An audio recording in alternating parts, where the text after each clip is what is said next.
It's been a while since we had an episode with just one overarching theme of the Connors. Usually the titles have two or three different things going on that sort of reference to different themes in the episode. Nope, this one word title, one theme overarching the entire episode, Triggered. It's a pretty intense episode. Let's talk about the Connors.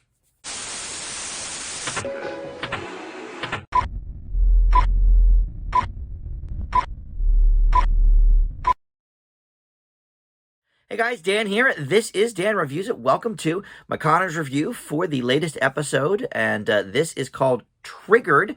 It's a pretty heavy episode, in fact, so much so there was even a warning at the beginning of the episode by Louise Goranson, who wrote this episode. We'll get into all of this here momentarily. But I do want to welcome you into Dan Reviews It. Thank you for finding my video. I review the Connors every single week. Every single week there's a new episode, I should say. So there's a ton of Connors and Roseanne-related content on my channel. There's other TV and movie reviews as well, if you are interested in things outside of the world of the Connors. But if you want to take a deep dive into that world, I am your man. So let's talk about this episode, because like I said, a lot of these shows, really since the return of the Connors in season 1, after Roseanne left, have been episodes with sort of two or three titles in the episode, or two or three themes, I should say, in the episode title. You know, it'll be like this, this, and this, and they all refer to something going on in the episode. But this, no, one word will do it, and this is an overarching theme for the entire episode. We're talking about gun violence mainly.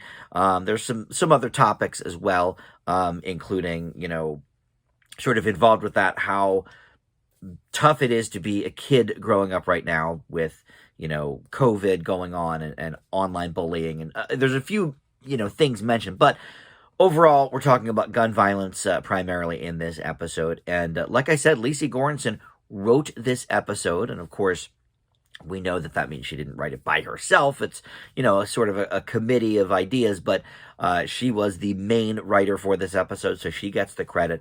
And I'm not sure if it's an idea that she came up with as well. I didn't see the story by credit, but I'm not actually sure if she has written. I didn't go back into the whole history, but I don't know if she's ever been credited as the writer on one of these episodes. So this is what is known as a bottle episode in the industry. It's an episode where you pretty much shoot only on existing sets.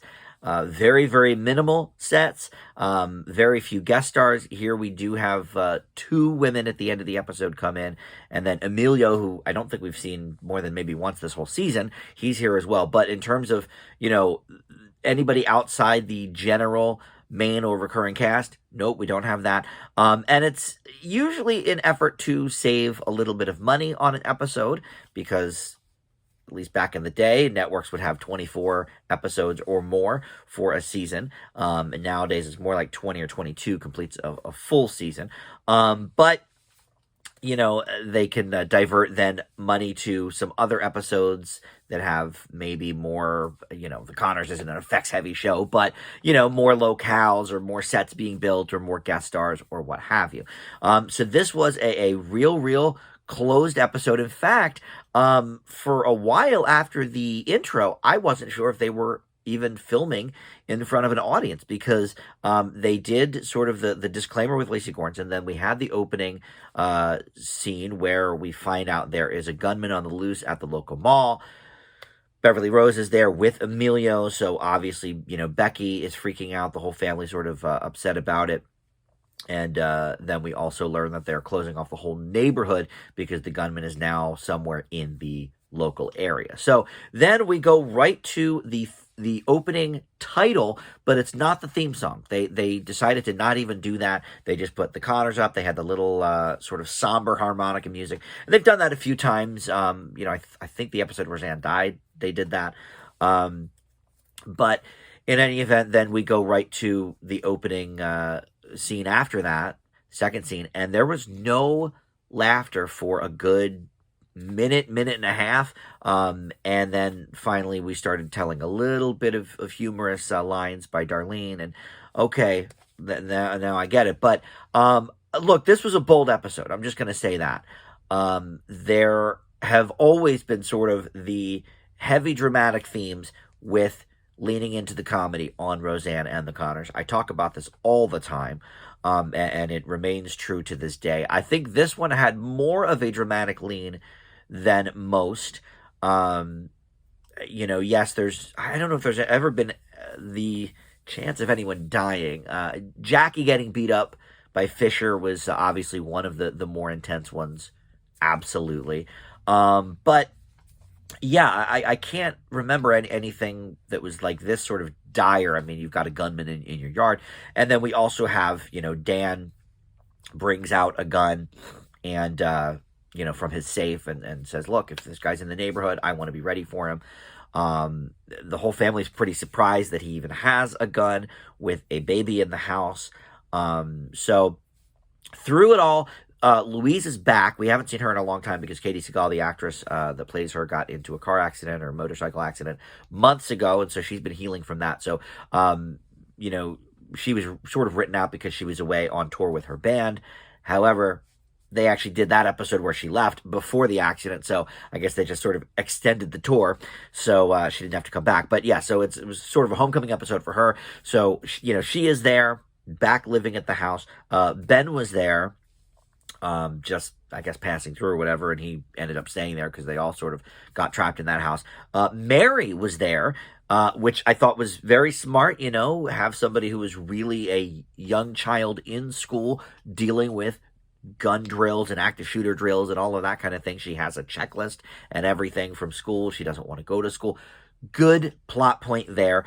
We don't see Mark in this episode, and he is explained away by being on a field trip to the Capitol, which did provide actually for a little bit of a sort of, I shudder to even say humorous because it's so true to life. It's sickening, but Darlene makes mention, oh, I'm glad he's on a trip to the Capitol, and Ben goes, oh yeah, nobody ever storms a Capitol or shoots up a Capitol.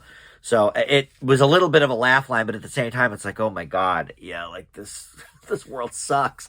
And boy, what a poignant episode to be released right now with everything going on in the world with Russia and the Ukraine. And I think a lot of people are on a bit of a heightened sensibility and heightened sort of watch of, okay, like where is this all going with the world and what are we doing?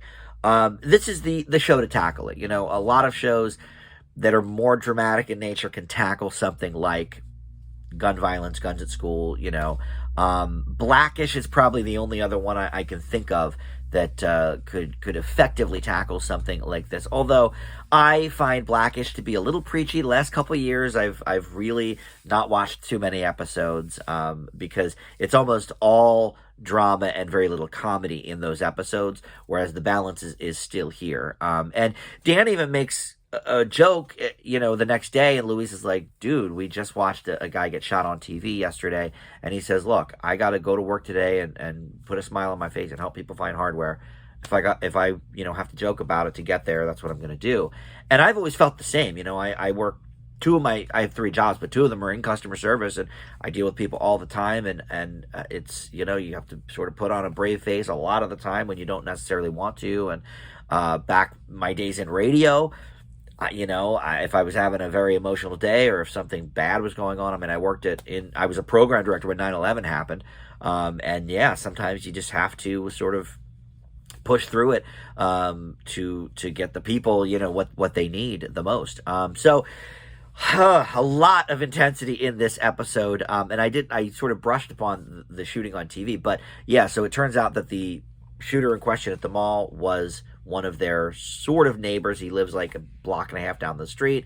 Harris actually attended school with this gentleman, and so they end up watching him get murdered essentially live on television because he's going for a gun.